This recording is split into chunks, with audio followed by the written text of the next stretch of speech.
Hi Gemini, welcome to your reading for August 2024.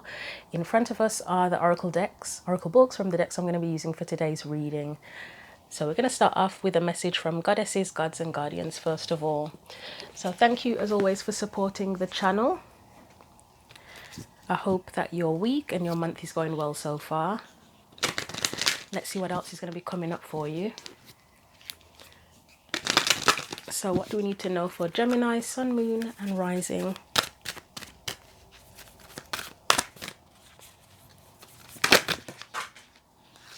Do I take that? There was one that fell on the floor and I'm not sure. You know, I'm going to try that again because it was a bit of a chaotic. Yeah, it was very chaotic. So we'll try that again for you. It doesn't feel right. Gemini, Sun, Moon, Rising, August 2024. There we go. That's better. You have, I knew this would come up for someone. Kuan Yin, kindness and nurturing. I knew it would come up for someone. I didn't know who. Wasn't sure who it was going to come up for. But when I was preparing the decks and like clearing the decks and stuff, before I started recording today's batch of readings, that one stood out. And I thought, who's going to need this today? So I've said it before with certain other cards as well. I like the way the card complements this background. Yeah, I don't know why that's important. Probably not, but anyway, I'm going to get your tarot cards out.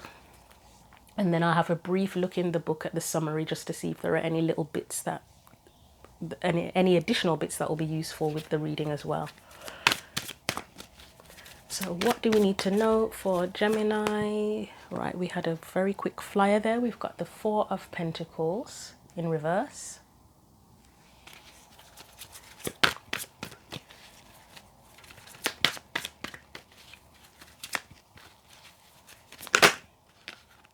We have the Magician.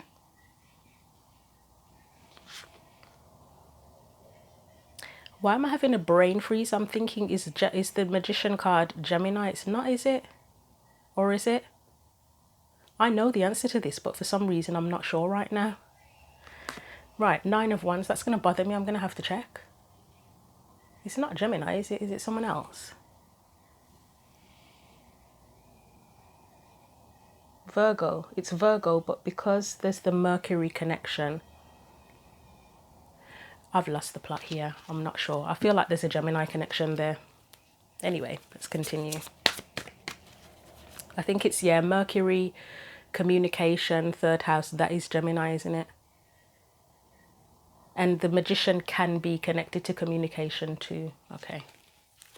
So there may be, well, maybe communication is important here. We'll see as we go along. Ooh, interesting. Very interesting. And I'm not up. Okay, up. I was wondering because they've fallen at angles, so I'm wondering whether to take them upright or not. So which one first? I believe it was the Moon first and then the High Priestess. And I was talking about how the card complements the background. So it's got like a lilac, yellows, a bit of pink, peach in there. And then with the Moon and the High Priestess, you got a lot of purple. So to be frank, this month, quite a few signs have got stuff to do with spiritual development. I'm not sure if an intuition, I don't know if what will come up specifically for you just yet, but obviously the Moon, the High Priestess, similar energies, Piscean energy, Cancerian energy, water energy, intuitive energy. But yeah, let's see. Let's look in the book first of all, just see if there's anything else from that Kuan Yin message.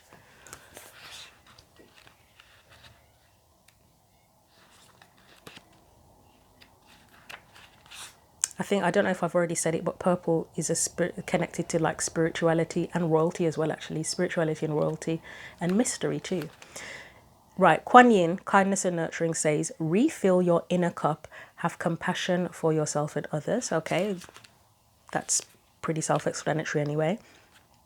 Additional meanings. Get a massage treatment your body needs. Safe touch. Limit the information you consume from news outlets, social media, and people who deplete you. You're being helped to eat and cook more nourishing food and or heal damaging eating patterns. Seek out positive messages that celebrate body diversity. See yourself, another person, or a situation through the eyes of compassion. And the invocation says, Kuan Yin, refill my cup generously with your light. Help me to love my body just as it is and nourish my whole being with kindness.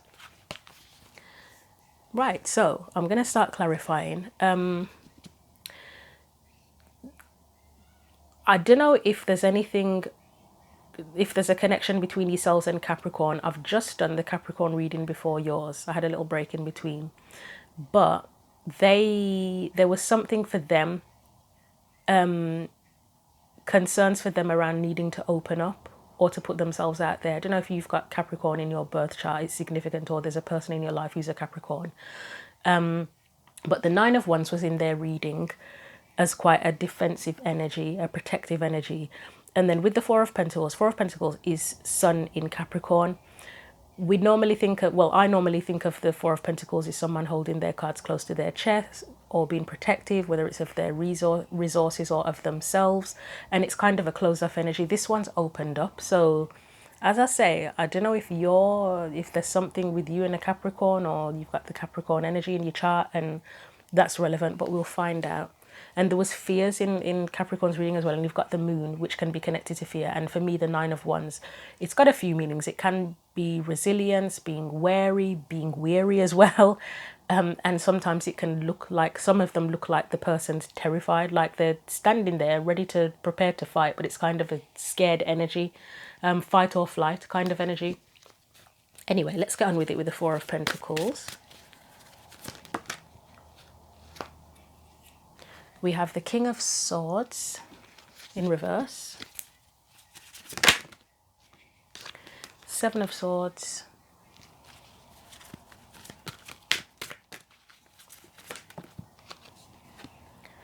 Ten of Cups,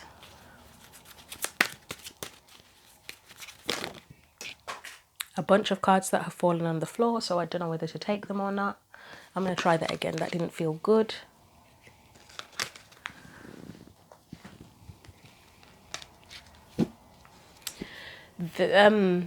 Something that's come into mind looking at that Four of Pentacles is opening up Pandora's box, to be honest. Something about opening up Pandora's box. Let's get one more for that Four of Pentacles.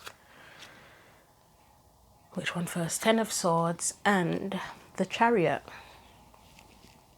This is going to be one of those readings where it's not going to be clear until all of the cards come out by the looks of it. I know we've got a basic theme for the reading of kindness and nurturing, but it's the details. It's the details that are going to count. Okay, I'd say first of all, with that Four of Pentacles, there's a need to be open or to open up. There might even be a need to lay your cards on the table, or allow someone else to lay their cards on the table, to be honest. With the King of Swords, there's a card. I've got the Spirit Animal Oracle deck that I'm going to get a message from at the end. Let's see what's on the bottom of the deck. No, it's not that. Whoa. Wow. Okay. Wasn't expecting that. Look, you've got Dear Spirit, bring a gentle touch. I was expecting something else, actually. Let me see what's on the top of the deck. Okay. No. It's fine.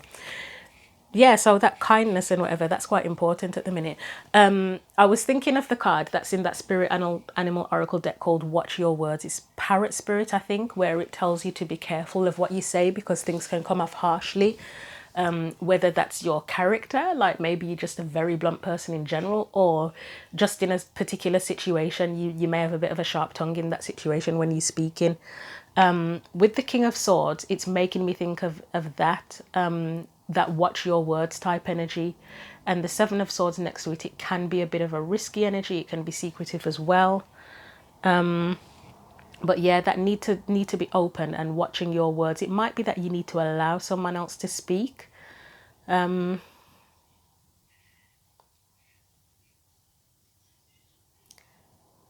the openness overall, I think, is the main theme. So you've got the Ten of Cups, Ten of Swords, and the Chariot. That's a weird combination, I'm not going to lie.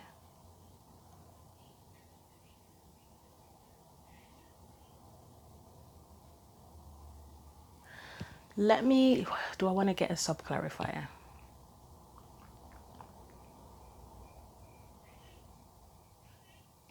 Let's get something for that Ten of Cups, because that just looks odd with the other cards, to be honest. Why is the Ten of Cups here?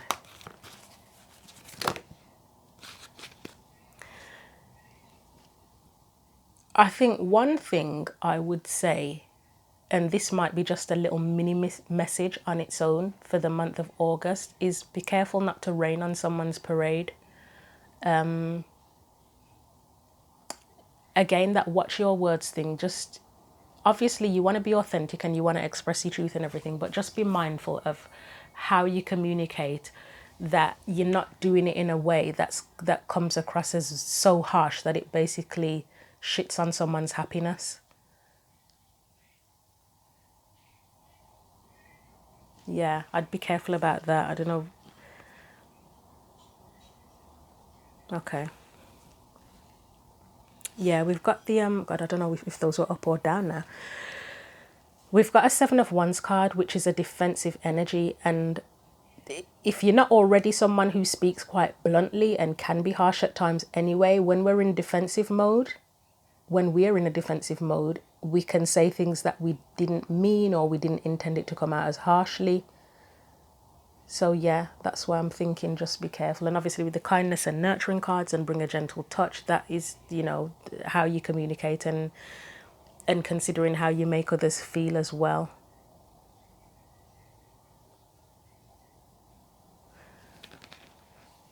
Let's get one more for that Ten of Cups.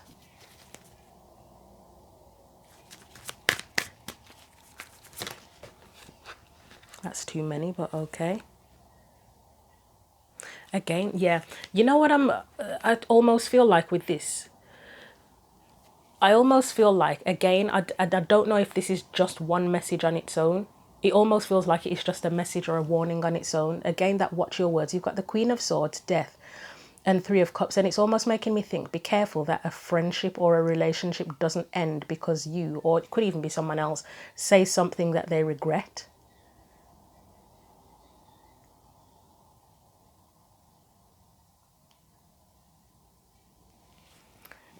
Is there anything else I'm getting from that?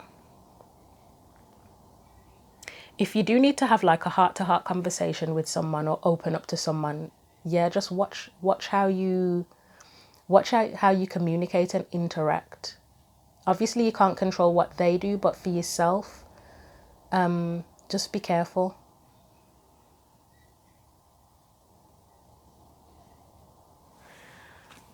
Let's move on and see if I can bring things together more, because it just feels a bit, I don't know, feels a bit off.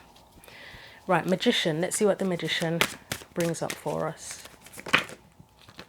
Your cards are really chaotic as well. I've just got flyers, but then they flew out and then they went back face down and just all over the place.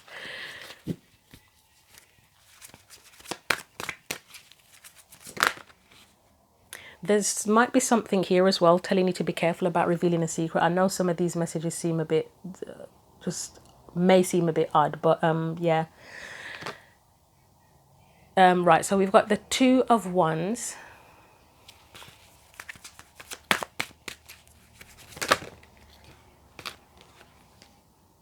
Page of Wands, the Sun.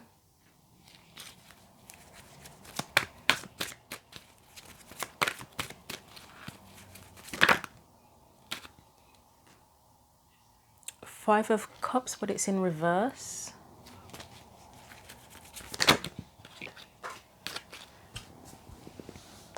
And we have the Eight of Cups in reverse and the Four of Cups.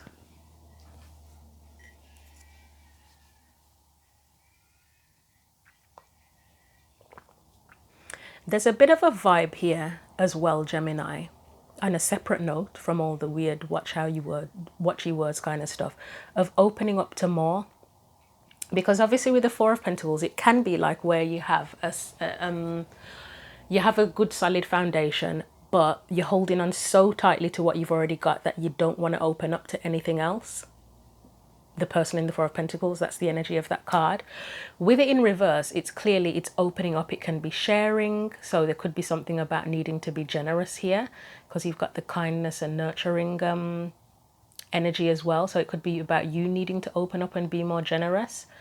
It could be in terms of opportunities that you need to allow to open up, to allow more in. You know, if you're feeling like you're stuck in a rut or in a comfort zone, it could be stepping out of that. Another thing with the King of Swords being there with this now, with this type of energy, is it's where, because the King of Swords, we think of the King of Swords as well, does he know it all? Nobody knows it all, but you would think of him as so knowledgeable, you can't even imagine what else he has to learn. So him being in reverse can also be that it's like, yes, you may have gained a lot of knowledge and you have that, but you should always open up to more, because none of us can ever know everything. So yeah, that's something to take from that as well. In terms of opening up, it may also feel risky with that Seven of Swords. You know, like if you wanted to lay your cards on the table to someone relationship wise, it can feel risky, but then there's the risk. You don't know what the outcome's going to be. You could lay your cards on the table and it could be a Ten of Cups result, or it could be a Ten of Swords result. It's like the exact opposites, isn't it? You just don't know what's going to happen. I like the way it's got that this way, that way. You don't know what's going to happen. You take the action, you do what you need to do, but you don't know what's going to happen. You've got the Two of Wands there, which is a choice. The Page, you're choosing a path, making a choice. You've got the Two of Wands, which is, it's walking the path, isn't it? Starting off on a brand new journey. Let's get something for the Sun. I mean, actually, with this Sun being here in the middle, because of the type of cards you've got here, and actually some of the stuff up here as well, it can be that after overcoming certain challenges and certain experiences that were disappointing, hurtful, whatever it is, you're ready to start off on a new path now, and sort of go after your happiness again. Let's get something for that Sun card and the Eight of Cups as well. And yeah, as I was going to say, with the Chariot, with the Chariot card being there, again, that's going off on a new path as well. So you, as I say, if you've been through like say if it was a relationship, say if you were in a relationship and you had your period of happiness in that, but then it ended painfully, it's like a time of moving on now, opening up to moving on again.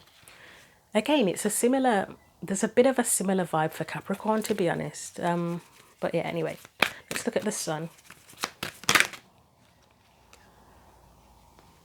We've got the Seven of Wands.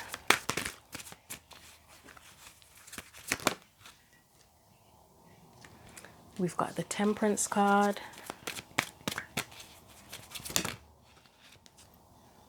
Three of Cups. I think the difference between your reading and Capricorn's reading, it's almost a similar energy, like a similar situation in a way of having been through certain experiences, but just being open now, being like in theirs, it was still like they were reluctant to open up and put themselves back out there. But yours looks like you're kind of ready. Yeah, you're ready to go off on a new path. You're ready to put the work in and do what it takes to go off on a new path and find new happiness. Why is that Eight of Cups there?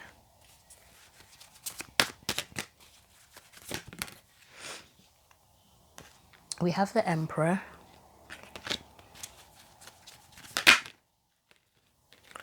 Page of Cups.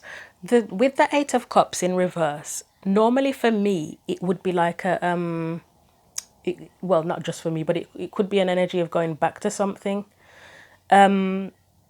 Here, it just feels more like a try again.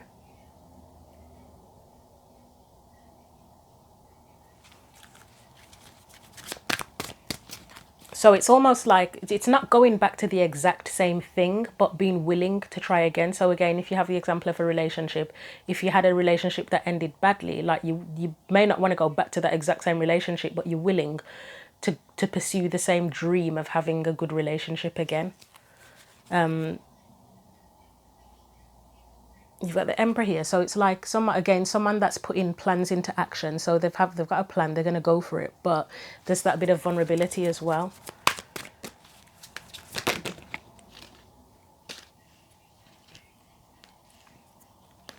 You've got the Tower and the Eight of Swords. One more. I feel like saying you freed yourself, to be honest. That you may have freed yourself from something. You've got the King of Pentacles and the Eight of Wands.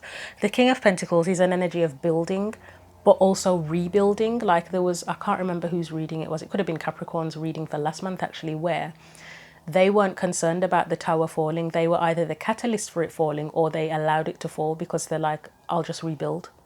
And it's a bit of an energy of that here. And one of the other readings, was it Taurus or someone?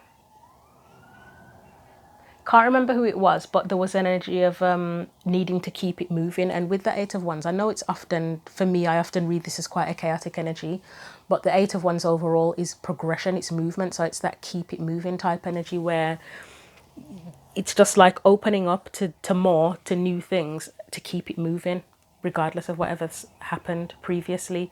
You're using all of your tools, all of the tools that you've learned, all of the skills that you've learned, all of the experiences you've had to move yourself forward, and you're opening up to it. You may have been a bit stuck previously, actually, and now you're just like, let's just open Pandora's box and see what happens.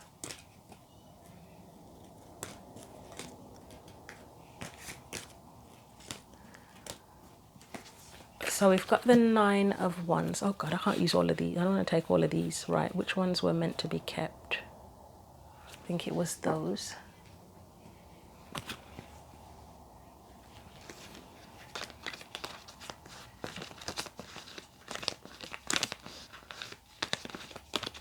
So Nine of Wands, I mean, there is going to be a little bit of reluctance and fear if you are opening up, but let's see what that is.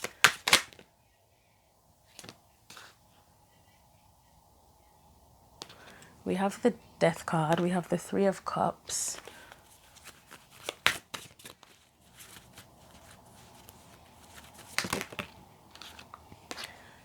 We've got the Nine of Pentacles and the Queen of Wands. Okay, I'm getting a funny saying in my head with that. Oh no, that's too many that are falling out. Try that again.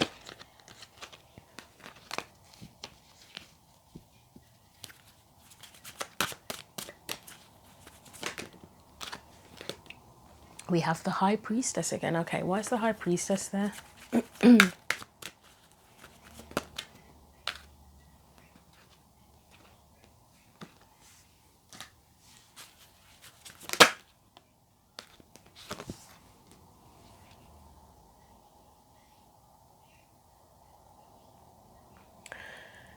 I feel like that High Priestess is given a bit of a go with the flow energy. I know that's not the typical meaning.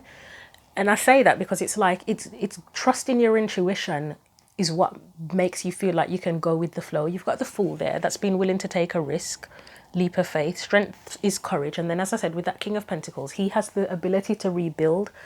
I'd say that the Nine of Wands, let me have a sip because I'm losing my voice. The Nine of Wands, it's a bit of a fearless, feels more of fearless here, like a still standing type energy. Resilience, like you can keep going. You've got the Death card there, which can often be, it's like transformation, isn't it? And change and rebirth. It's like as I say, you got that try again energy in some of the previous cards. So again, for me, it's like kind of trying again. With these sets of cards here, with the Three of Cups, it's you and how you relate to other people and how you connect with other people.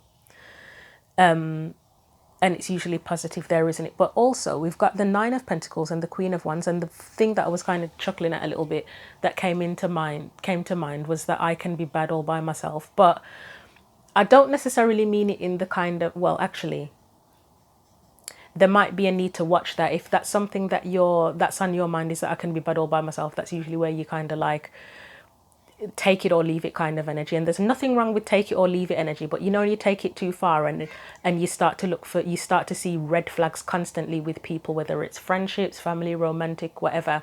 Everything's a red flag. That I can be bad all by myself, that's kind of pushing it. That might be pushing it too far to a certain extent, where you're not open enough. But as I say, it's like an energy. If you've got the energy where you're happy to be around others and work with others and connect with others, but you're quite content and confident within yourself as well, so you feel that way and you're able to trust your intuition and kind of go with the flow of things. But I still will say, kind of watch the defensiveness a little bit. I don't know why that keeps, well, yeah, it just keeps coming up, to watch being defensive in whatever the situation is. It doesn't have to be relationships, it could be anything.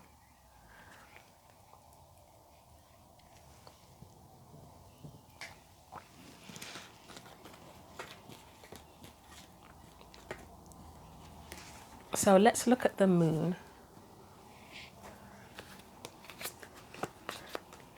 I mean, I don't know if I've said it already, but in terms of being open,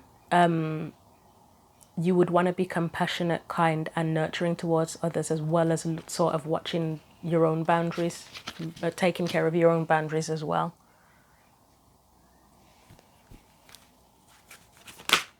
Try that again. The moon. What do we need to know for this moon card?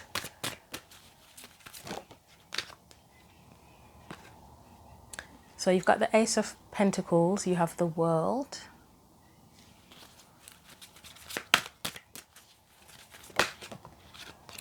I get the impression that, should I do that again?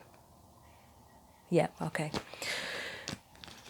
Had like 5 cards come out and I was asking, shall I try again? And it was a yes. Your cards are really chaotic today, Gemini. Not sure why, but you might be eager to do something. Right, Lovers.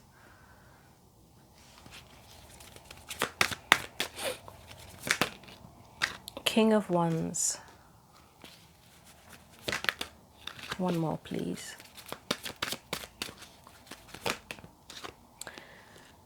Justice, Six of Cups. I think I mentioned at the beginning, Nine of Wands, the moon, can be a bit of fear. I think you're fearless, as in you may feel fear of whether it is that you wanting to put yourself open up to a new relationship or new friendships or a new opportunity, because you've got the opportunity with the Ace of Pentacles, relationship with the Lovers. Any other type of opportunity that isn't related to work or whatever, could be travel, could be a business opportunity here with the King of Wands. Whatever it is you're open to, yes, you may have fears, concerns, worries, but it feels like you're in a vibe of, well, I'm going to do it anyway. Yeah, that's just what I'm getting. And with the Six of Cups next to the Justice card, it's like you've learned from past experiences as well. Let's go to the High Priestess again. Or not again, we haven't been there yet, have we? There's something I want to say about that kindness and nurturing, but let's get the High Priestess out first. Okay, I'll just say, it may be that you've very much been through a period where you've learned to be kind and nurturing to yourself.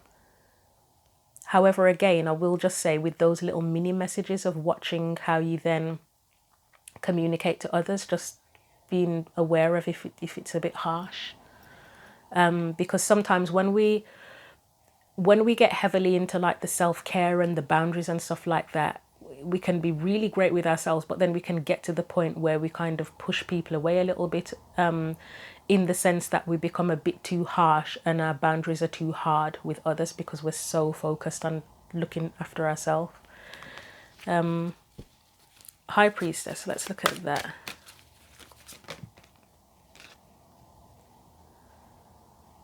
So Two of Pentacles, Nine of Wands. Let me see what else comes up. Eight of Swords.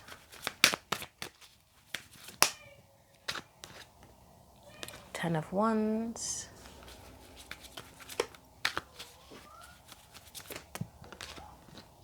Emperor. Oh, yeah, knew it. So, with the High Priestess and the cards that are here, to me, for me, this is kind of showing me the journey of you. Remember I said earlier something about, I can't even remember now, in terms of your intuition, the going with the flow thing, because you trust your intuition. This feels like it's showing me the journey of how you got to the point of trusting your intuition. To me, it feels like you're more in the Empress energy at present, which is that kindness and nurturing type energy. You're more in that, which is, it is self-care, it is generosity towards others. Maybe there's a bit more, there could be for some a bit more work to do if you're finding that you've gone, you've got really hard boundaries now and you need to just recalibrate slightly. That might be for some, but for the most part, as I say, it just shows me how it feels like it's showing me how you've learned to trust your intuition more. You've learned to understand how to figure out what the right thing is for you, how to get your sense of balance in life. Whatever struggles and challenges you've experienced, it's built up a sense of resilience. So you know what feels like, what's it called when you choose your battles wisely. You know when to choose your battles wisely. You may have had experiences with like analysis paralysis or negative self-talk even. You've learned about when you're keeping yourself mentally restricted, and you've learned about burdens as well, and that comes into boundaries as well, because burdens and boundaries are closely connected, aren't they, where we can end up burdened because our boundaries aren't strong enough. So I feel like that's kind of the journey that's got you to this Empress energy and trusting yourself more with that High Priestess energy. So what's the point of the reading then? I mean, obviously there were the warnings about kind of watch your tongue, watch your words kind of energy. I've said overall there just seems to be an openness. I mean, maybe this is to sort of give you some sort of confirmation or affirmation that that you're doing all right, to be honest, and that you can trust your intuition, and that you have had certain experiences that have helped you. It's safe to open up. Let's get you some final advice from the Spirit Animal Oracle deck.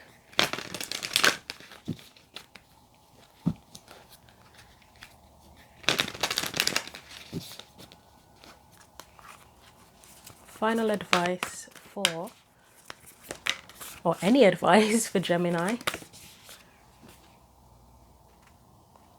This keeps coming out, trust the great mystery, and it feels ambiguous. I'm not going to lie. Each reading it comes up in, it feels ambiguous. Let's see what else comes out for you. Oh, look. I've just said it feels ambiguous and it says on the bottom of the deck, you see clearly now. That, okay. I don't know, I'm laughing at that. That's probably an indicator that whatever you've been through at the time, it probably felt like, what the hell is this? Why am I going through this? I think this came up for someone else, kind of may have been an energy that came up for someone else as well. The not quite understanding why everything happened the way it does or did. But now you see clearly. That's quite funny. It's like Spirit answered my question. It feels ambiguous, so yeah, it gave me the answer. What else? Like, you now understand why you went through everything you went through, I think is the point. Right, you also have lay a solid foundation and be playful. For me, so Beaver Spirit, Sandpiper Spirit, that be playful fits with that kindness and nurturing energy. And it just reminds me of some advice that I got once when I in terms of how I communicated with a specific person, and I was advised, you know, if there's going to be a tough conversation, keep it, what did she say? Keep it cute and cheery or something to that effect. Because if you come off too harsh, it's going to escalate the situation. So yeah, that's part of where the be playful can come in. Other than that, you know, that whole going with the flow thing, being open and enjoying experiences, rather than trying to force things, having the like focusing on the fears and what do you call it? Wanting a guarantee that things are going to work out exactly the way you want it as well, you know, the go with the flow. Lay a solid foundation. Lay a solid foundation. I think that's kind of what you've been doing, but it's within yourself more than anything else. And especially with that intuition as well, like learning to trust your, or feeling like you can trust your intuition more. It's laying a solid foundation of trust within yourself, I feel. And we had the Magician there as well, which was being open. As I say, it was being open to experiences and learning from past experiences, like honing your abilities as a person, and if you have external talents and gifts as well. I think I'll leave that there. I hope there was something useful within the reading for you. So I hope that you enjoy the rest of your week and the rest of your month. Thanks for watching the video, Gemini. Take care. Hi Libra, welcome to your reading for August 2024. So in front of us we have the books from the Oracle decks I'm going to be using for the reading today. We're going to start off with a message from the Goddesses, Gods and Guardians deck. So I hope that your month is going well so far. Let's have a look at what else is going to come up for you. So for Libra, Sun, Moon and Rising, please, what do we need to know? Libra, Sun, Moon and Rising. You have... Oh Lord, okay. The reason I'm laughing is because... Oh dear. Just felt very lightheaded then. We've got Oma, I think it's Oma actually. Watch your words. I feel like every reading I do blends into the next one. I'd finished Capricorn and then did Gemini, and Gemini picked up on themes from Capricorn. I just did Gemini. I'm doing this one now, and one of their main things that I kept on saying was about watch their words. This card didn't come up. It was actually, some cards came up, like the King of Swords and stuff in reverse. And I was thinking of, there's a card in this deck, in the Spirit Animal Oracle deck called Parrot Spirit, I think it is, Watch Your Words. And I was thinking of that one in theirs, and then this has come up for you. Interesting. Right, so let's get your tarot cards out, and then I'll have a brief look in the book for just any little additional bits that might be useful for us. But that's just cracked me up because I've like shuffled and everything in between the readings, and yeah, so that's quite funny. Right, what do we need to know for Libra, Sun, Moon and Rising, August 2024? We've got the Knight of Cups first of all. Anything else?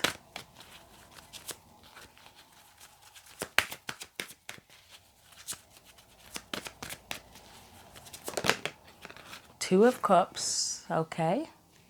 What else? Queen of Wands. This might not be what we think actually. It might be Watch Your Words, but not in the way that you would expect with the Oma card. One more for Libra, Sun, Moon and Rising. Right, we have the Death card and Justice. Right, interesting.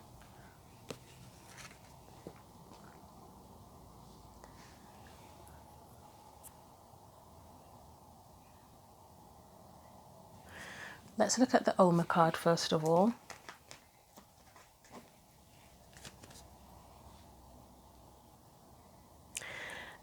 I've just looked at the bottom of the deck, and that's, yeah, we've got the Nine of Pentacles here on the bottom, and then we have the Ace of Pentacles at the top. That would be at the top of the deck.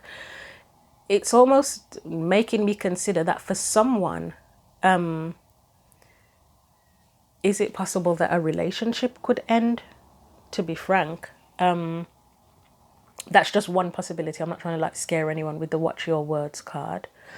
Let's not speculate. I'll not speculate. Let me just read the Oma. message or parts, see what else we need to know, and then we'll get clarity on everything. Right, so it says, infuse your language with light, your words matter, and it is Oma. Yeah, glad I got that right. It's Celtic warrior. So additional meanings, so obviously it's about being careful how you express yourself, how you communicate. So just bear with me. It's also self-talk as well, actually. Be careful how you speak to yourself. Like if you have negative self-talk, be careful with that. And yeah, as it is communication with others as well, where it says, do your words uplift them, or, you know, are you speaking to them negatively? So yeah, it says, pursue creative writing or submit a manuscript to publishers. Learn a new language. You're an inspirational public speaker, or visit Ogham Stone sites in Ireland and Britain. The invocation says, my words make a positive difference. I speak from my soul. Right, let's get into this and clarify, because this one is ambiguous. It's a word I like to use quite a lot, but it is ambiguous. So Knight of Cups. I think the one thing I will say that comes to mind as just an initial message before I clarify is, like, in terms of what you manifest with your words, whether it's written, verbal, recorded, whatever, that can have an impact positively. I'm not saying, well, negatively, I'm positively, to be honest. I know I've been doing a lot of writing type things at the minute, where I was kind of given tips on, in terms of, I mean, obviously people journal. I've always journaled and written stories and stuff, but specific things like, for the type of life I want and certain things I want to do, to like create my own contracts. I guess it's a form of manifestation, isn't it, really? So like I've created certain contracts for the type of work that I want to do, spiritual work, paid work. I've made my own contracts, like use a template and put whatever I want into that, and then you can do that you could potentially do that for relationships, you know, like when you're considering the type of partner that you want. I mean, contracts, justice is there. Obviously, Knight of Cups that can be poetry and stuff as well, from what I believe, and writing, creative writing, things like that. Because in the book, it does reference written word as well as spoken words. So let's get the Knight of Cups down and see what happens. And the Queen of Cups can be to do with manifestation too. Excuse me. So let's see. So Knight of Cups, first of all. Three of Pentacles. The Devil has flown across the room. So the Devil.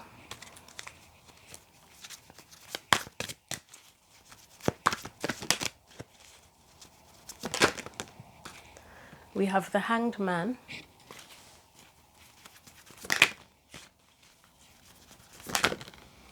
Your cards are struggling to come out, to be honest, even so you could be struggling to communicate, to be honest. And that's why the Watch Your Words card is there. One more for the Knight of Cups, please.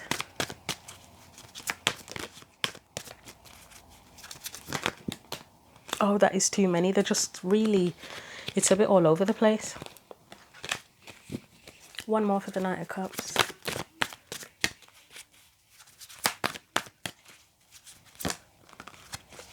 Right, I've just remembered the Knight of Cups card can be connected to compassion.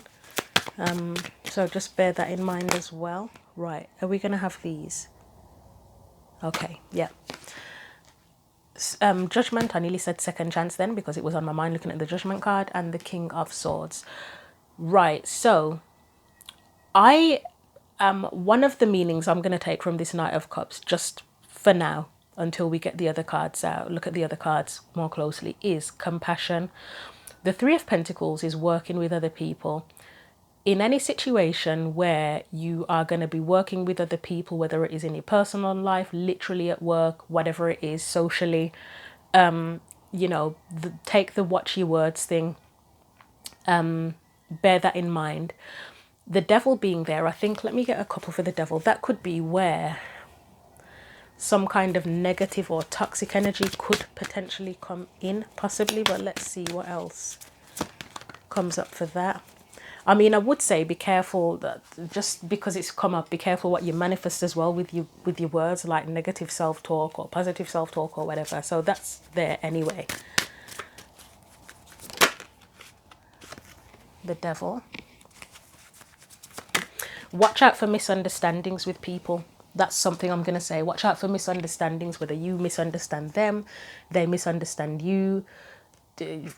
Watch how you communicate, because the Two of Cups for me can be a card of understanding. We've got the Eight of Swords there, and even that for me is kind of feeling like it's kind of saying like don't get, I feel like it's kind of saying don't get stuck in your head. And there's something about reading between the lines there as well, and I'm only you're going to know how that works out within the month of August, whether it means read between the lines, don't read between the lines. To be frank, I would probably be more inclined to say don't read in between the lines, because when we do that, we're kind of filling in the blanks where somebody might not have expressed themselves clearly to us, and we're creating our own story and version of something, where really what we need to do is to have them express it clearly, in plain and simply, so that we, you know, there's no room for misinterpretation. Let's just get one more for that Devil card.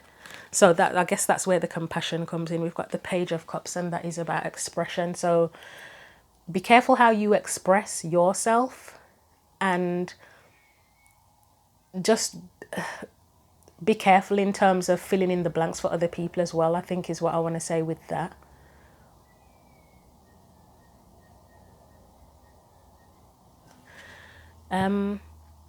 The other thing that so the Hanged Man, where do we stand with that? I'm thinking about that. Just bear with me. I think the camera's going to cut out. Yeah, so the camera just cut out and restarted. I think it loses about three or so seconds of time, and it's annoying when that happens and I don't know, and then I miss words out in when I'm editing it back. The Hanged Man. There's a couple of ways for me that's coming up. One of the ways is if you end up in like a heated conversation with someone or something to that effect, and you have to one of you or both of you walk away from the conversation and it's not concluded.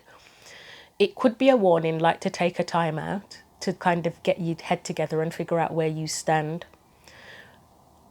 Alternatively, it could be don't sort of go away and get in your head, and it's better to have clear communication with them, like almost have a, like when I saw that Judgment card, I thought second chance is like a redo of the conversation, so that you can both be in that King of Swords energy and communicate clearly. But as much as you want to communicate clearly like the King of Swords and listen and have active listening and understand each other, you need the compassion there as well, so that it's not the sort of shadowy side of the King of Swords where everybody thinks they're right and nobody wants to listen to anybody else.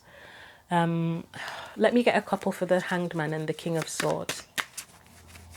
You may be having a redo conversation with someone, whether it's a conversation or to do with a situation that's happened recently, something from months ago, years ago. There could be an opportunity to have to sort of go over a conversation or a situation again. So Hanged Man. And it's not to say lie or filter yourself or whatever, but just make sure that you try and do your best to make sure that you're speaking from a place of kindness and love, rather than any kind of maliciousness or out of revenge, or do you know what I mean? I think hopefully that makes sense. So Hanged Man. And if you're able to get the full picture and to get clear communication from someone else, then yeah, take up that opportunity. We can't always get it, can we? Sometimes people leave us in the dark, and what else can you do? You are going to end up making your own version of events, and filling in the blanks. It's best to try not to, but obviously sometimes it's unavoidable if the other person won't give you the information that will help to clear things up. So we've got the Ace of Pentacles there. We have the Queen of Pentacles. I would say with the Hanged Man, it's a think before you speak energy as well. Think before you speak. So allow yourself to consider what the other person has said to you rather than kind of jumping down someone's throat. And then so that the opportunity is there to do that, to think before you speak. But you've got the Queen of Pentacles again, and the nurturing, you know, caring, loving kind of energy. She's not going to rip your head off.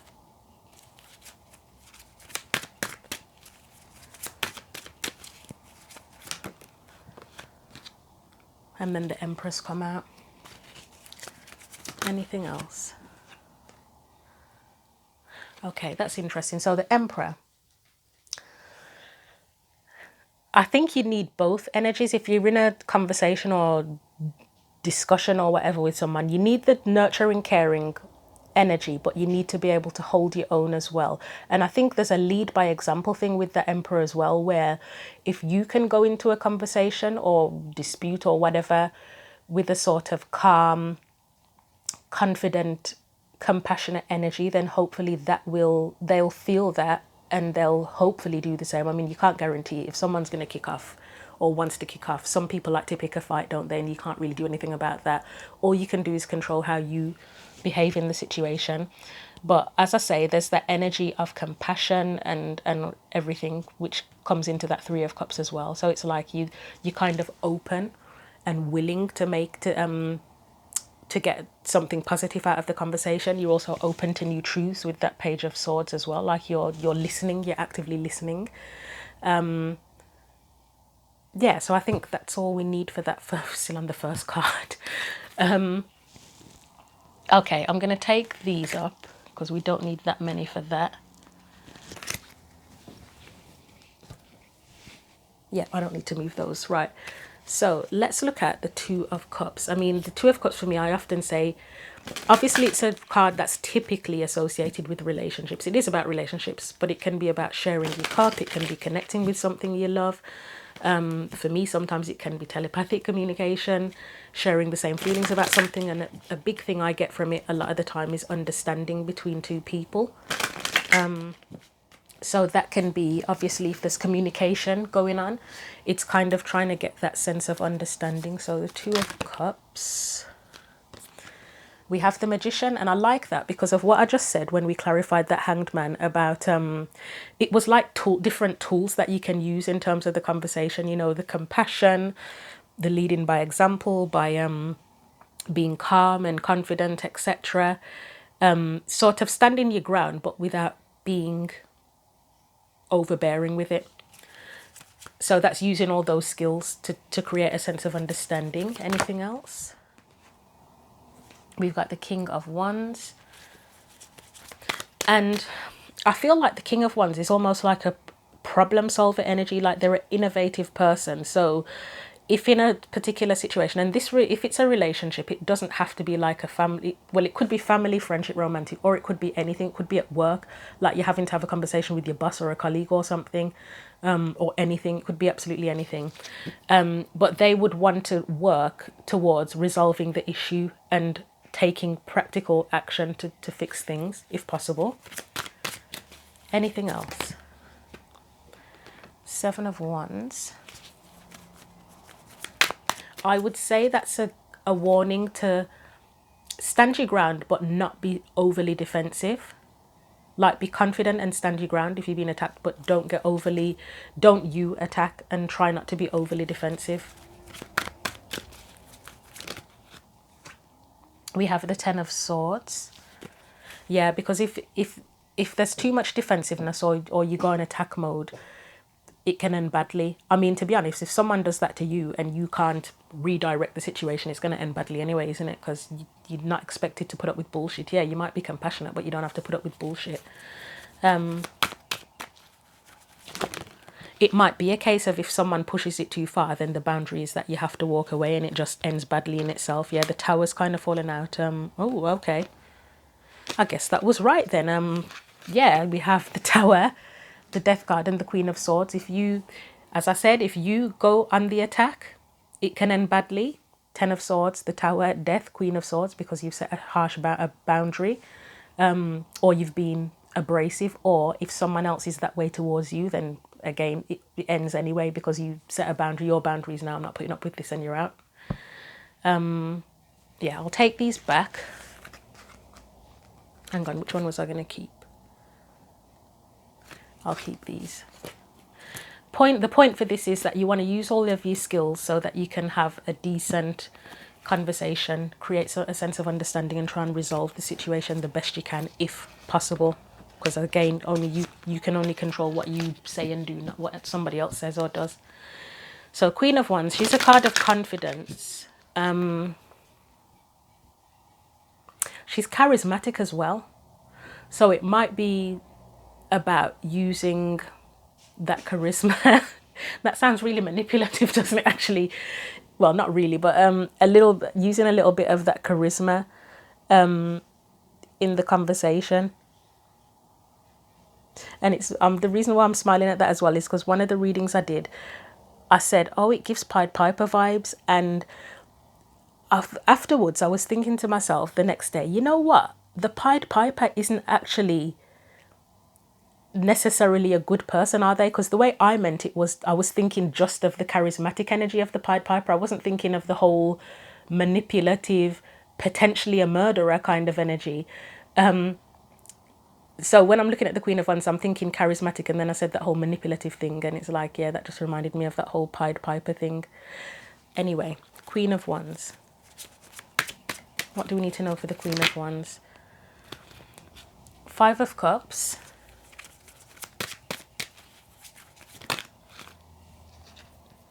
It feels a bit supportive, to be honest, actually. So it would be supportive to yourself first, like be strong, like whatever happens, you know that you've got your own back, you're your own cheerleader. If things do end badly, then you can overcome it and move on from that. But you may need to be supportive for someone else. This has come up a few different ways this week. If someone else is in a bad place and they are behaving in a certain way or speaking in a certain way that's negative because of something they've been through, it might be something where it's like being charismatic in a way that's supportive to the person, so that they kind of, again, leading by example, they'll communicate a little bit better with you. But let's see what else comes up. So we have the King of Pentacles and we have the Five of Swords.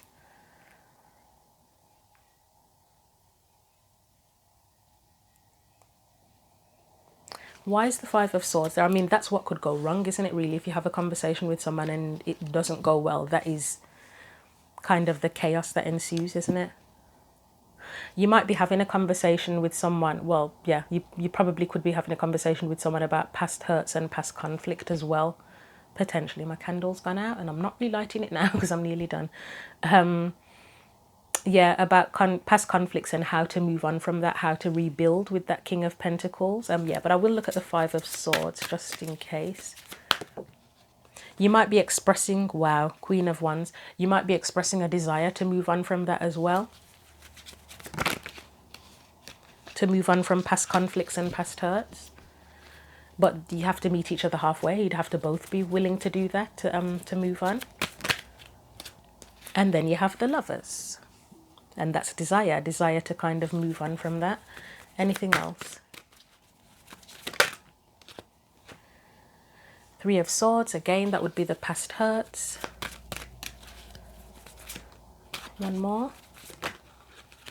Temperance, it's restoring peace and harmony, isn't it? Okay, we'll take these. So yeah, the conversation that you have, whoever the conversation is with, could be about past events that were just not good.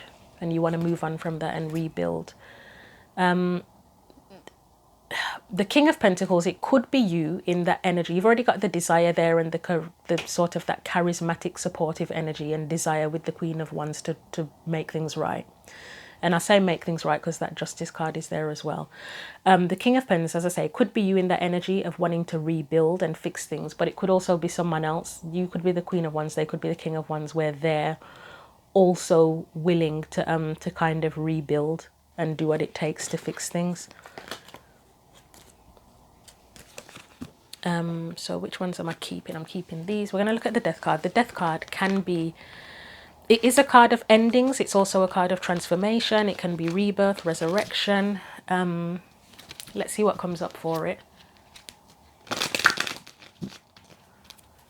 So Death, please. The first card that came out was the Ace of Cups. We now have the Emperor, Six of Cups. So again, that energy showing that something's being addressed from the past, whether the past was very recent or further back in the past, years, months, whatever. Eight of Swords. That feels like freeing yourself or yourselves, if there's more than one person involved, from an old story, an old way of thinking about the situation, possibly. Let's get something for that Four of Cups. Could be about freeing yourself from past disappointments. Like, say, and that can go both ways. If you have a conversation, if you're rehashing a conversation to resolve something and there's no resolution, that can be freeing yourself, where it's like, look, we've tried, and yeah, there's no fix. And then you free yourself in that way. Or it could be that you have the conversation and you do come to some sort of conclusion and you feel free in that sense. So Four of Cups. I think I've already pretty much said you could be discussing past disappointments. We've got this energy of moving on again. With the World, the Page of Wands and the Fool, that's moving on from whatever this is. One way or another, basically. You could be discussing how, I mean, I think I've already said it in a different way, how to move on from that past for the better. And it's like a clean slate energy. It's very much the World, Page of Wands, the Fool, very much a clean slate energy, whether you're moving on alone or with the person, whoever you're dealing with. The Ace of Cups, I'd say it's a combination of self-love and compassion, to be honest, because obviously we're transforming things here with the Death card. So letting go of the old and coming into the new. The self-love there, looking out for yourself, but again, there's a need for, if it's not already happening, compassion within the situation. Let's get something for the Emperor.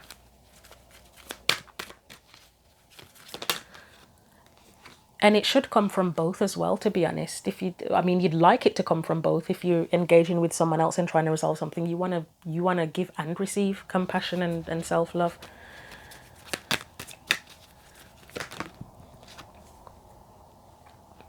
Anything else for the Emperor?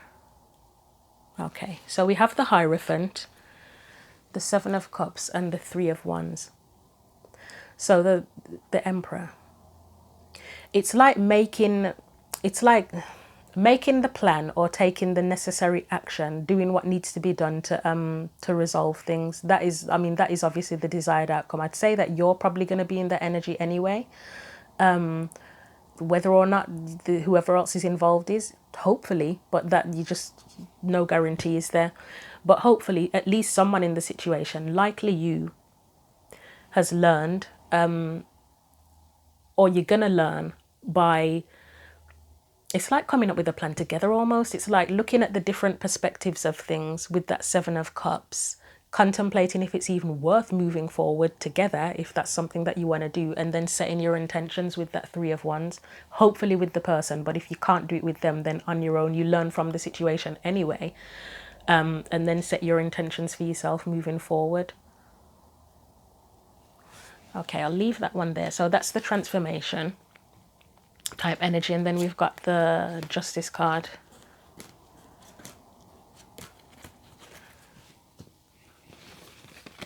If that parrot spirit comes out when I get the card from the Spirit Animal Oracle deck, it's going to be hilarious. Right, so Justice. I'd say that looks like it's like coming to a resolution or a conclusion with things one way or another. So Justice. Is that right? Yeah, okay, I got a yes on that. We got Four of Swords, Nine of Pentacles, the Fool. Again, there's that sense of freeing yourself from the situation. You get your sense of peace back with that Four of Swords. It looks like there's very much a feeling here that whatever, I should wait till the other cards come out, but it looks like you end up getting a sense of peace and freedom anyway, regardless of what happens here. It does look like that. Let's see what else comes out. Three of Swords.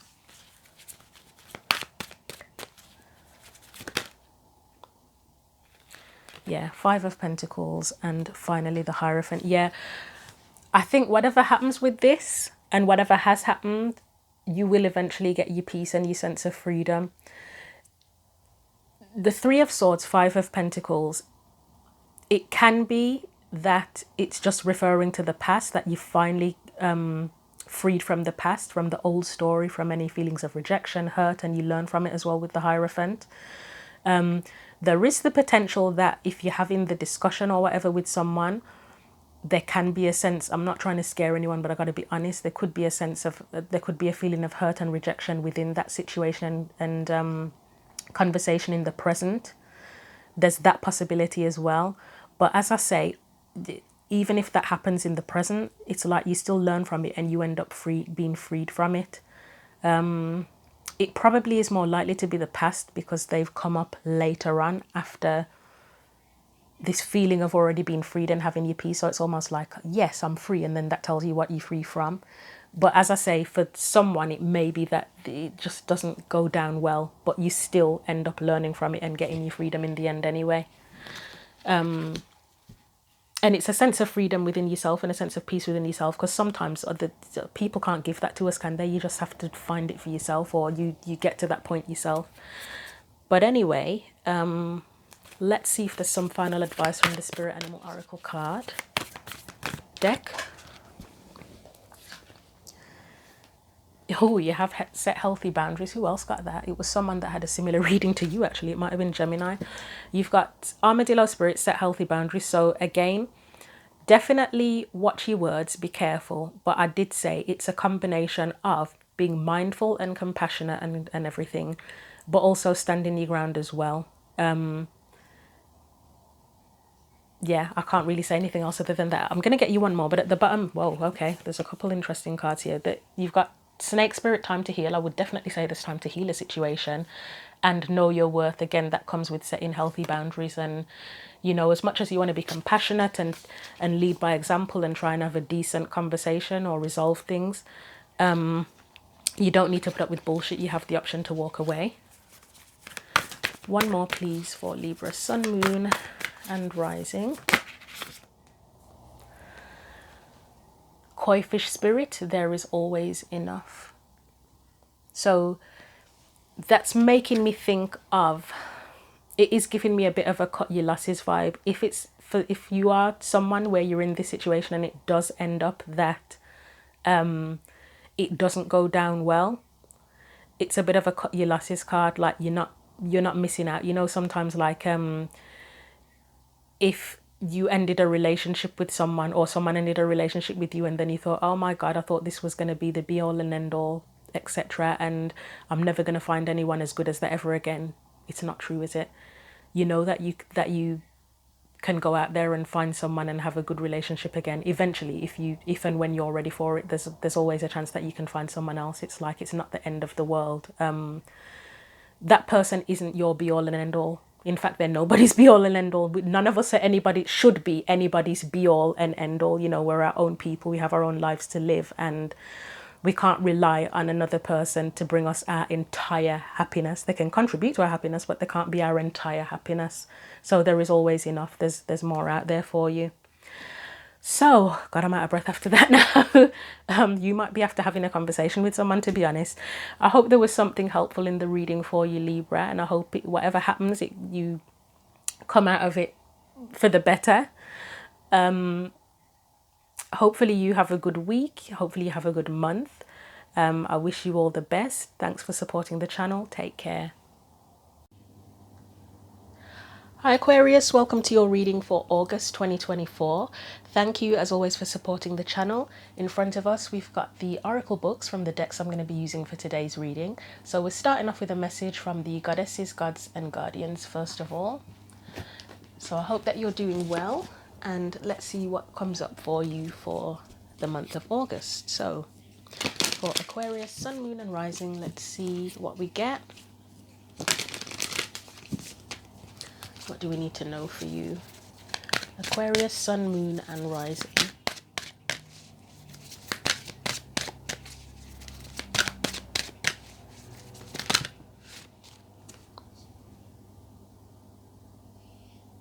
Okay, we have the Earth Magic card. And we're going to see what comes out from the tarot for you as well.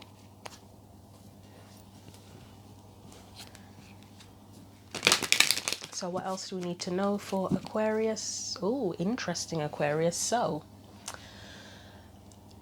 there was a point today where I was doing, I guess what you could call a bit of praying or meditation. And I specifically saw during this prayer slash meditation a black, well, first it was a black horse and then it was like a brown horse. So it was, I guess it was two separate horses.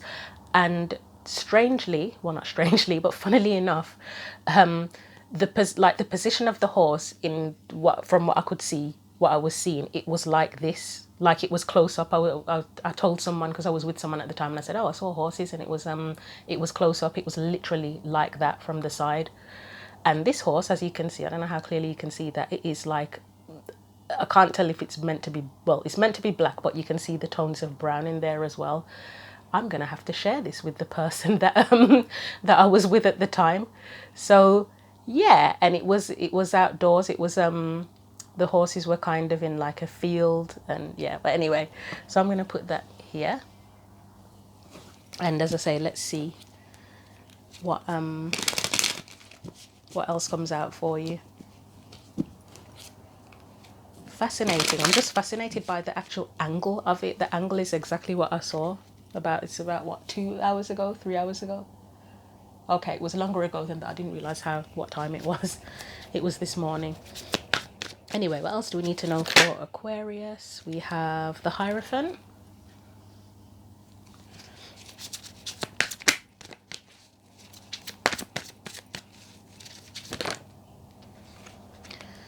We have the Death card. We have the Page of Cups. And let's see if one more will come out for us. Ooh, we've got quite a few more actually. Yep, and I'm going to take them. I'm just asking myself mentally. Okay, I got like a yeah go on there. So I don't know if it was like a yeah, it was a bit of a weird way to get a response, but okay.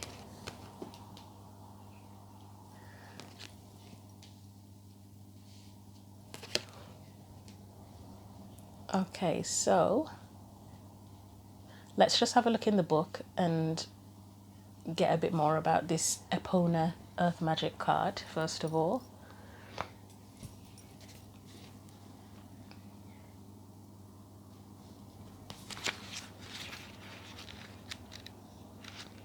So just bear with me. So Epona Earth Magic, Mother Gaia is speaking, nature's jewels bring healing and protection. So Epona is the protector of horses. So it says she's an environmental warrior and she connects humanity with the healing magic of nature. So we've got some additional meanings for this card. So it is connected to the environment and nature, healing, that sort of thing, spiritual protection.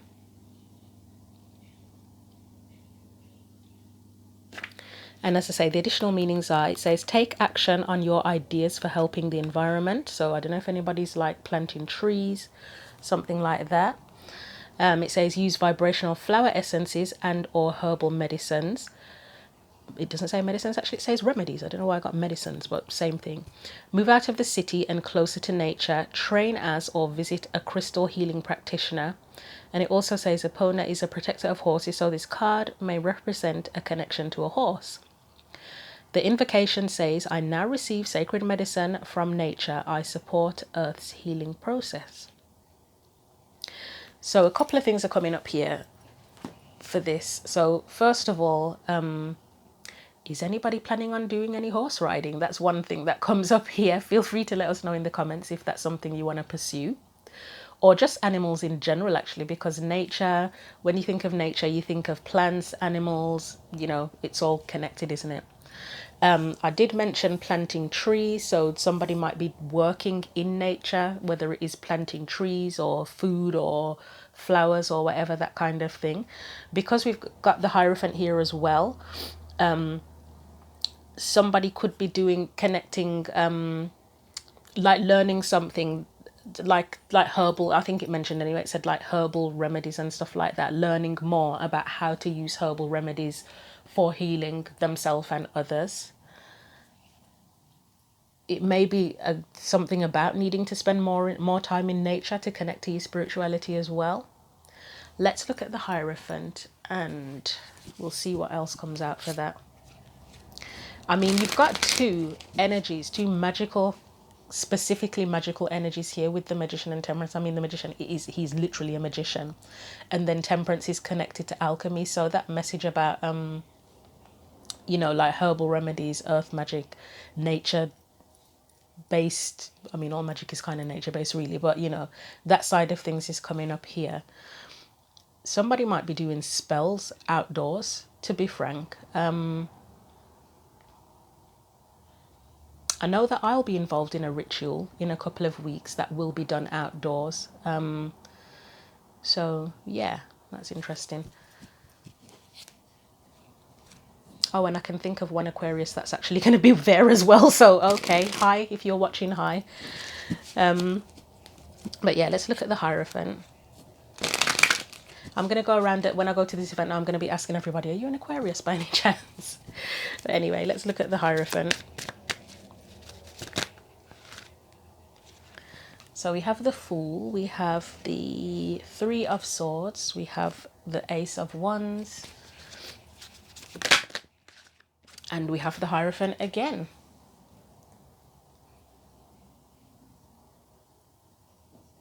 Okay, just bear with me.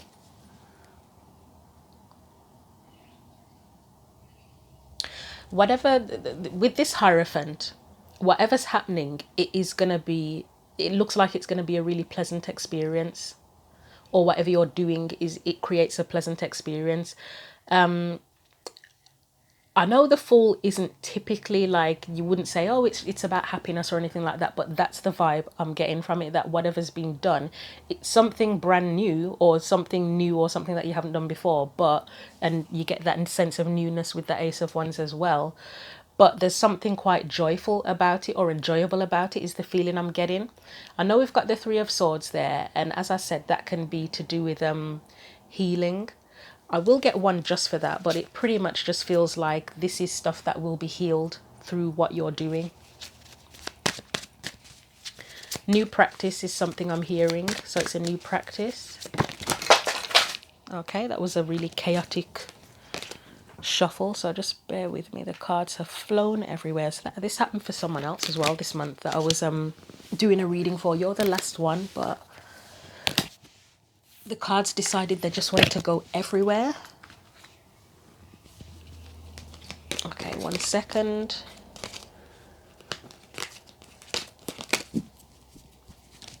So Three of Swords, please. Let's see if we need to know anything else about that. Four of Swords has come out. That is healing. So it's healing something, some sort of pain, hurt, an old story. We've got the Chariot as well. For me, that is where it helps you to move on. It's about moving on, but it's also, for me, I've said the Chariot can be alignment as well. So whatever's healed or whatever you sort of learn from an old story, it brings things more into alignment for you in the present. So that Hierophant, I mean, overall, it's learning, teaching, spirituality. This could literally represent the person who's going to be, like, say if you, like I was saying that I'm going to be going to an event, it could represent the sort of leader, facilitator, whatever. But as I say, overall, it's a spiritual connection. It's learning something. You could even be teaching this to people. You could be the teacher. You could be the one teaching the earth magic. You could be starting a new group where you're teaching herbal remedies. And something similar to that, things that are similar to that. So let's look at the Death card, which is typically associated with transformation. With that Death card and the Page of Cups, it very much gives an energy of being open to doing something different, to doing this thing that's different, and to change as well.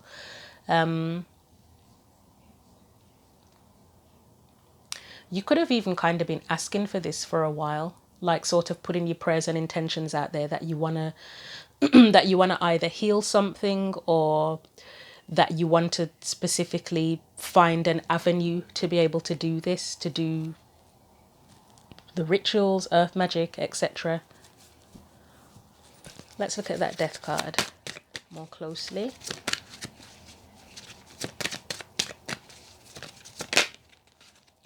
So you've got the World.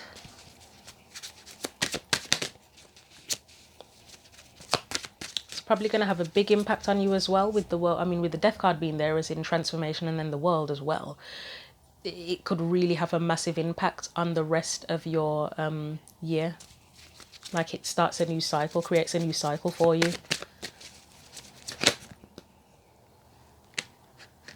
And we have, I'm just trying to put them in order. Okay, I think it's going to be that one. Death card, Three of Pentacles, the Moon, the Judgment card, and the Three of Wands. So I feel that this somehow is it's gonna help to put things into perspective. As I say, it's creating a new cycle. It may involve releasing as well. So whatever that Three of Swords is, it will likely help you to release that. This for me, it connects to that Chariot card. It's like getting things into alignment, making things work together with the Three of Pentacles. Whatever's been missing, whether it's information, resources, whatever, it will kind of help you to understand that and figure that out so that you can move forward. Again, even the Judgment card is kind of like it's like a new cycle. You might feel very much revived. Revived, yeah, is that the right word I'm looking for? Revived, rejuvenated from the experience. And then you've got the Three of Wands there as well. So it's something that supports or helps you with your intentions too. And as I say, if you're someone that's kind of been praying for this to find the right avenue or the right teacher, or even if it's just that you've been already using remedies and earth magic, etc., it's like it calls it in, it calls the results in, it calls in what you've been trying to call in, basically. So yeah, actually, you know what, I want to look at that Moon quickly, so we'll have a quick look at that. So we've got the High Priestess, 2 cards connected to intuition. So it's looking like it'll help you tap in more. As I said, it'll help you to understand what's been missing. We've got the Devil out. Yeah, this is interesting.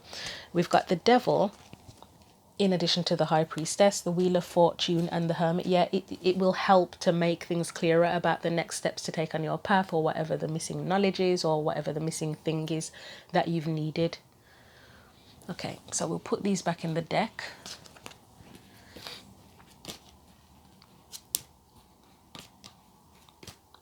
And as I say, even if it's something as simple as going out into nature and planting trees or something like that, there is something very therapeutic and inspiring about being out in nature. So although it might feel like, oh, well, I'm just planting a tree, it can really have a big impact.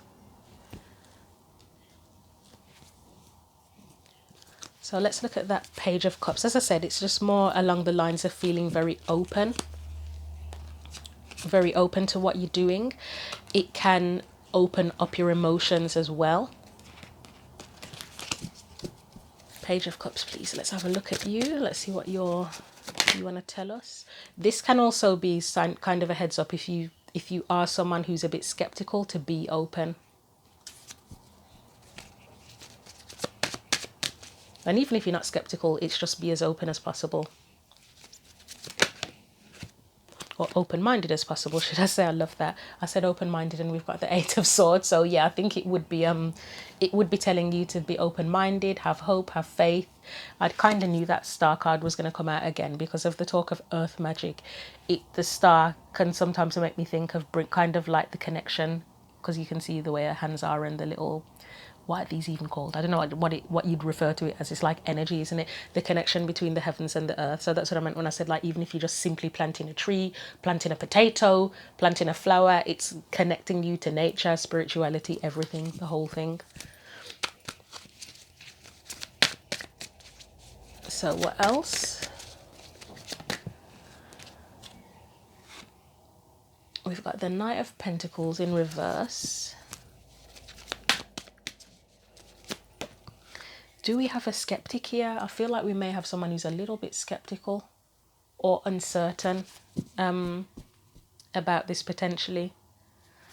Anything else? Or you don't necessarily feel it's that big of a deal or it's going to have that much of an impact. We've got the Two of Pentacles.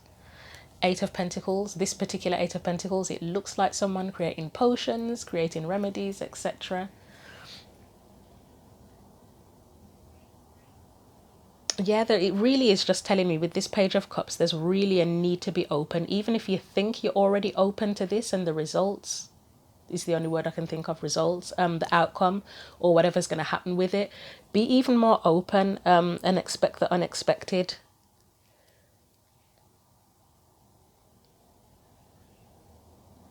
Okay, I think that's all I'm getting from that.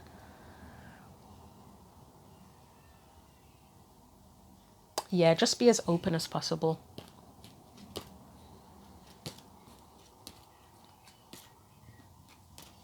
So let's look at the Magician.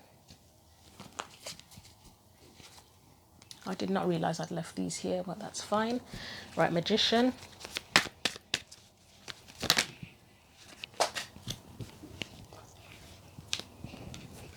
So we've got the Wheel of Fortune and the Lovers.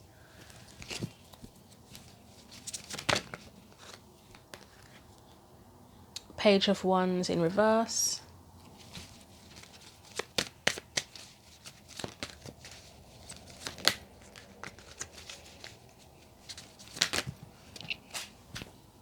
We have the Ten of Cups. We've got the Ace of Pentacles.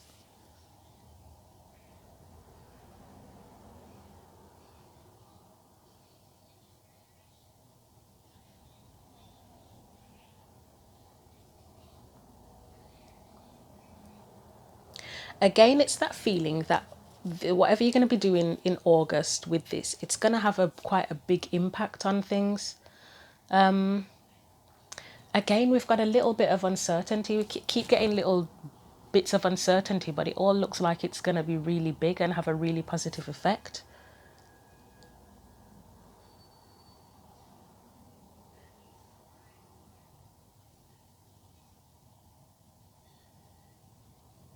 I would say that there's a strong need, again, just to reiterate, to trust your trust the impact of this and what you're doing, and that it will kind of, it's like a boost. It's almost like a boost to your creative abilities.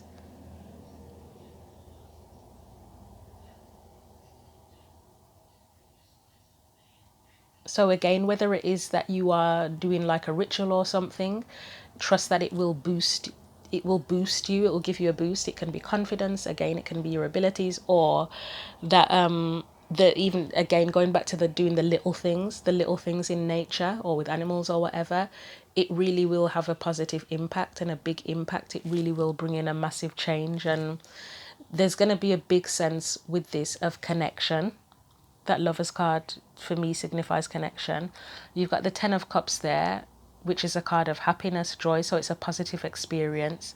It's a great opportunity, but it feels like it will create more opportunities as well. But as I say, that page of, let's clarify it and see what comes out. It's like a little bit of uncertainty. Maybe you've signed up for something and you're like, you know what, actually, I'm not sure if this was the right thing to do. Or you start something and you think it's not the right thing to do. Yeah, we've got the Ten of Swords has come out, which, I don't know, I'm putting it there, which for me is, it's again like not being certain, not feeling like, oh, you know, I'm not sure about this.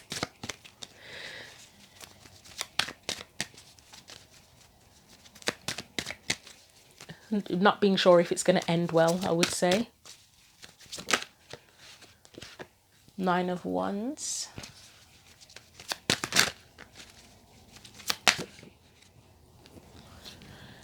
The Ace of Swords.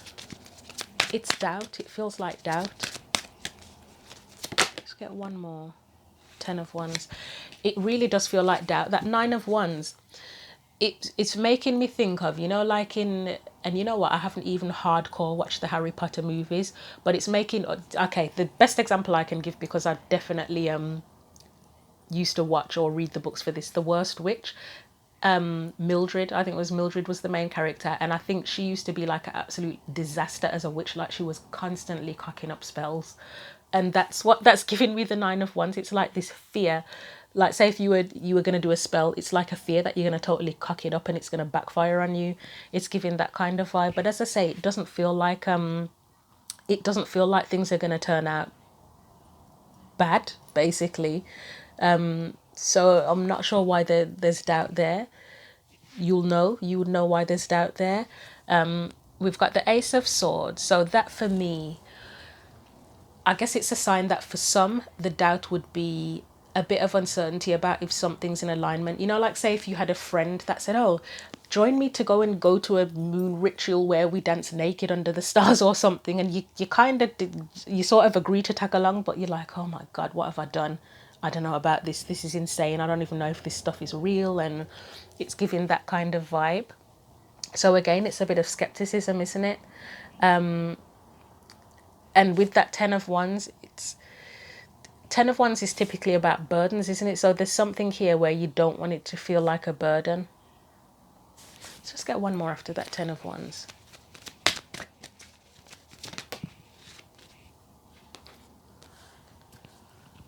You've got the Hanged Man in reverse, and you've got the Queen of Pentacles. There's something where you feel like you may feel like you're going against your beliefs, your truth, your values. I think I've said beliefs already, haven't I? Beliefs, truth, or values. Or there's the potential to go against that for some reason with what you're doing.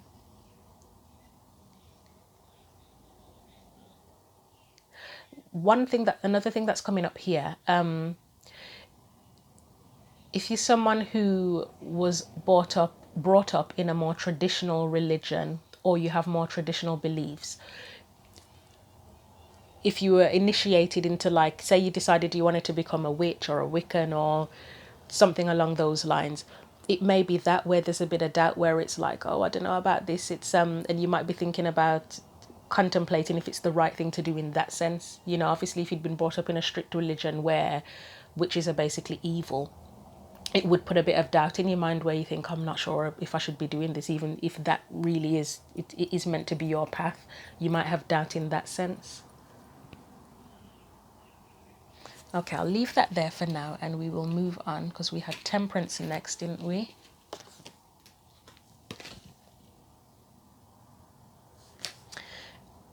It could also be that there's a bit of a lack of support with what you're doing as well. So again, like say if you wanted to learn how to create herbal remedies and herbal magic, and then the people around you weren't very supportive, it can get into your head a little bit, can't it? I mean, hopefully you've got enough confidence to kind of get on with it and do what you want to do, but you know, you can't always prevent things and that people say from getting into your head. And sometimes it's not even just little things, sometimes it's big things, like your whole family might be opposed to it. They might be thinking, what the hell are you doing? So yeah, just look out for that. And I say that because it's a child energy, and that child energy for me can come up as being vulnerable, where you start to feel vulnerable, or you can start to feel small, or end up feeling small in a situation.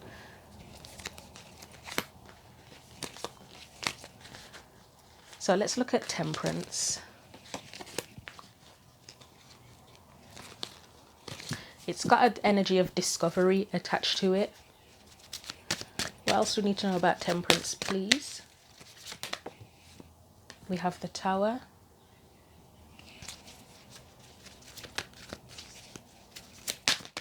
This is going to be the healing part, I would say. Yeah, the Tower, there's a discovery actually though. So there is healing, but there's discovery as well. We have the Four of Cups. Okay. I think I've already said, haven't I, that there's something here where you discover, yeah, it was when the moon showed up, I said something about figuring out what's missing or coming to an understanding of what's missing. And that's here with that Four of Cups. You've got the Page of Swords can be a new truth. So for me, part of that new truth would be understanding what has been missing or what was missing or was dissatisfactory. That is a word, isn't it? Dissatisfactory, yeah.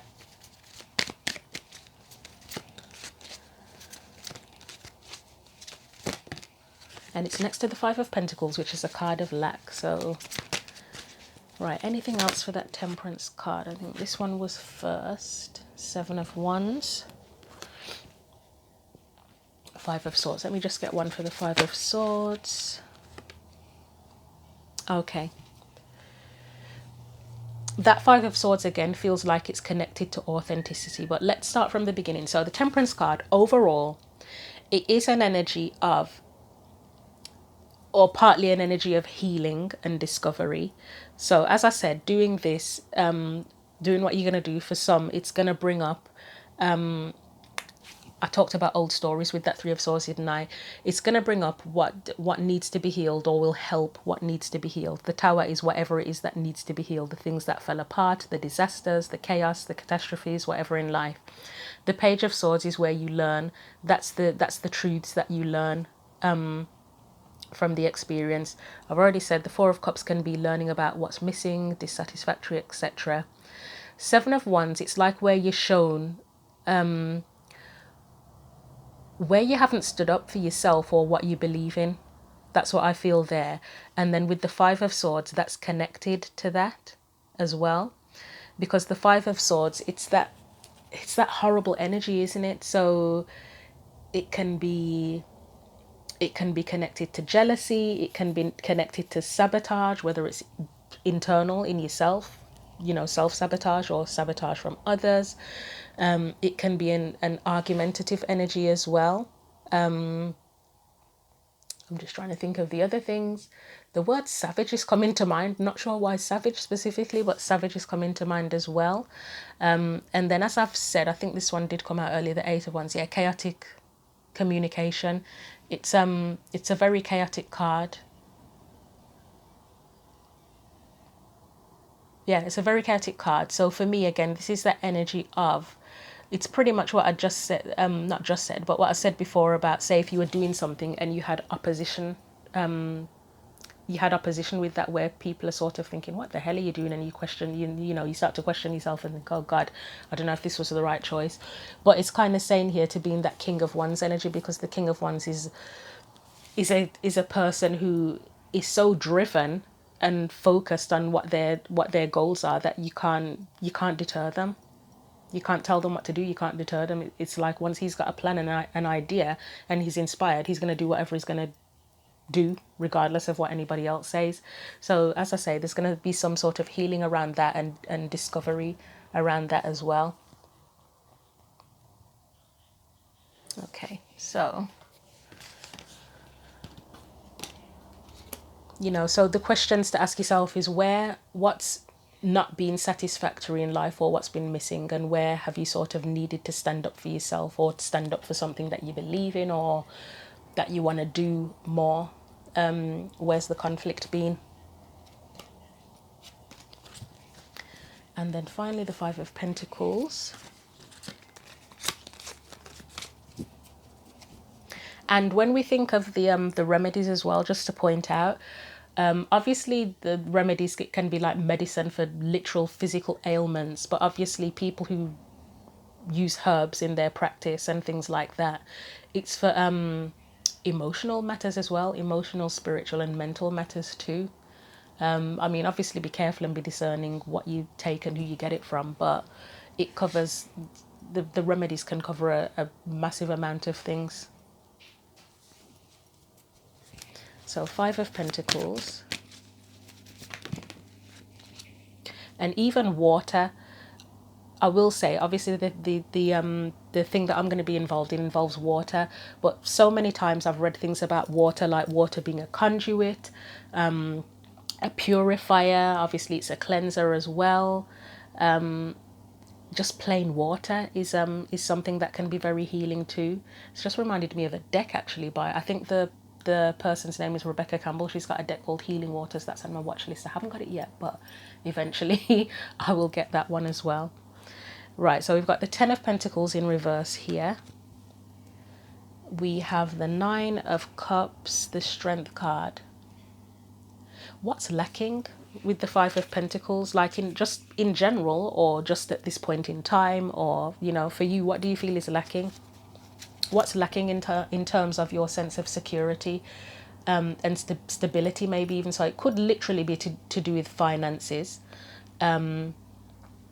with the Five of Pentacles, because the Five of Pentacles and the Ten of Pentacles are to do with finances.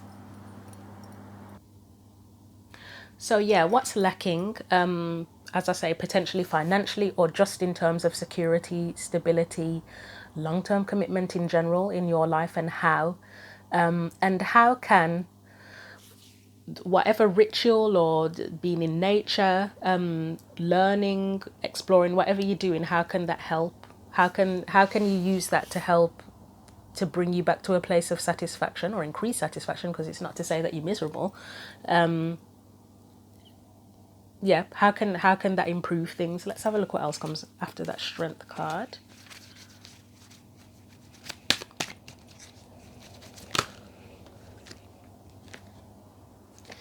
We have the Seven of Cups and we have the High Priestess. These two feel really magical as well, to be honest. The Seven of Cups and the High Priestess.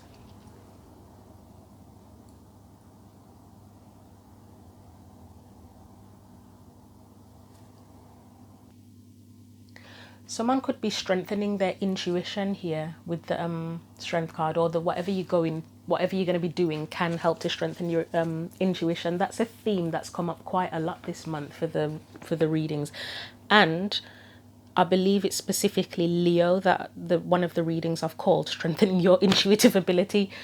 There's the lion in the card, Leo. We're in Leo season. There's a lot of animals in all of these cards, so someone really could be working with animals and it feels spiritual to them. Maybe you feel that's your spiritual path. Maybe you feel that is very healing for you, or you're going to be healing animals. Animal sanctuary, possibly, with the Five of Pentacles, because that card is a card that does make me think of sanctuary. Sometimes the need the need for a sanctuary. Let me just get one for the High Priestess.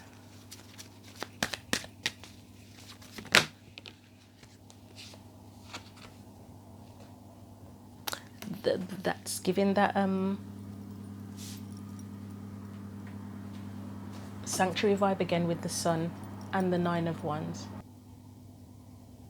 So yeah, there is a bit of a sanctuary vibe, a need for sanctuary, but with that coming up with the High Priestess, I would say it's that somehow there's more awareness. Again, I've already said what's lacking. There's more of a awareness, sense of awareness of what's lacking, what's needed, and like the root cause of things as well. Let's get one more. The root cause of whatever the Nine of Wands is and the Five of Pentacles.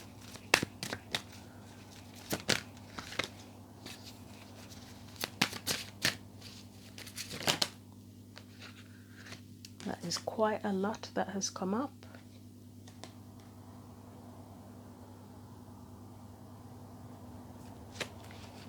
We've got the Two of Swords, the King of Cups, and the Six of Wands.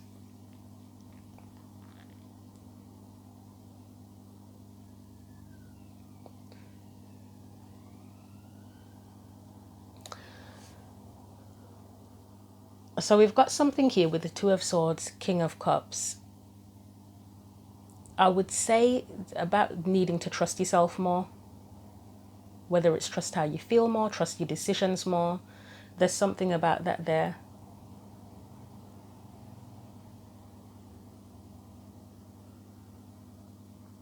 And you may need that to either be more successful, whatever successful means to you, or to feel like you are seen more and respected more and valued more as well. But as I say, with the High Priestess, it's just awareness of that overall. Let's see what else comes out for the Seven of Cups.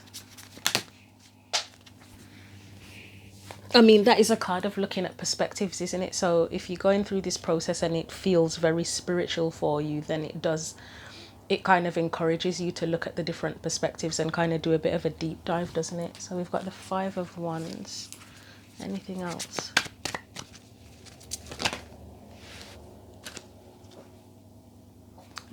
How do we put this? Knight of Wands. Right, we've got the King of Swords, Knight of Wands, Knight of Swords. Okay, so it's gonna become clearer. Something will become clearer. I think I've already mentioned.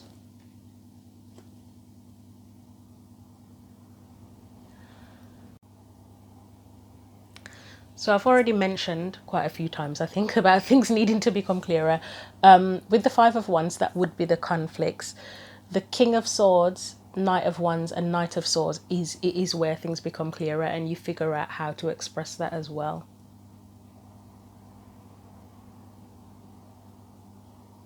So it may be something about your beliefs, your desires, your truths.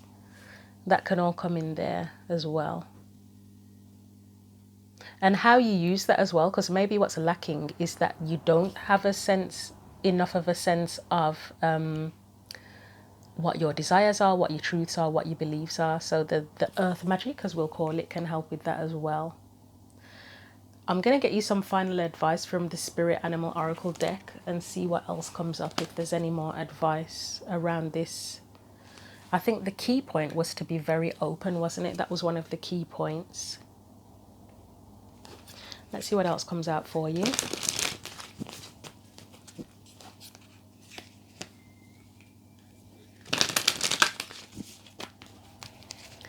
So what else do we need to know for Aquarius, Sun, Moon and Rising for this month and this reading? We have Dove Spirit, be peace. So I would say that this is probably going to help you along on that and bring in peace. And healing as well. Anything else? Oh God, this literally, I did it and it landed on my arm like that. And then a bunch of cards fell on the floor as well. That's hilarious, right? Snake Spirit, time to heal. So I guess it will bring peace and healing. I'm not going to take any more. Let me just see what's landed on the floor. There's 3 that have landed on the floor. I don't know if they're going to be significant, but okay, I'll show you them anyway. I don't necessarily, I mean, you decide if they're relevant or not. They fell on the floor and they were face down, so usually I wouldn't take them, but I'll show them to you anyway. We've got set healthy boundaries, and I did pick up a few times conflict from others. So like, you know, like where you have opposition in whatever plans you have, where people say, oh, that's just ridiculous, don't do that. So you may need to set boundaries with that. You have the lion energy is here for you again. I mean, Aquarius is opposite Leo in astrology. So, you know, sometimes there's kind of a connection there in the energies. You've got to be generous of spirit. And I'd say that can be, I mean, take it however you will, but considering I've spoken of working with animals a lot in this reading, it can come into that. And then obviously with the earth magic, I don't know if I actually said there's the whole environmentalist thing comes into it as well, where it can connect to someone who's being an environmentalist. Obviously, if you're someone who's learning to become a practitioner of herbal remedies and stuff like that, that's a form of generosity too. And then with the give, you've got Turkey Spirit, give with gratitude and grace. I know how this specifically relates to the thing that I'm going to be doing, with the ritual I'm going to be doing. So yeah, I know what that means. Give with gratitude and grace. So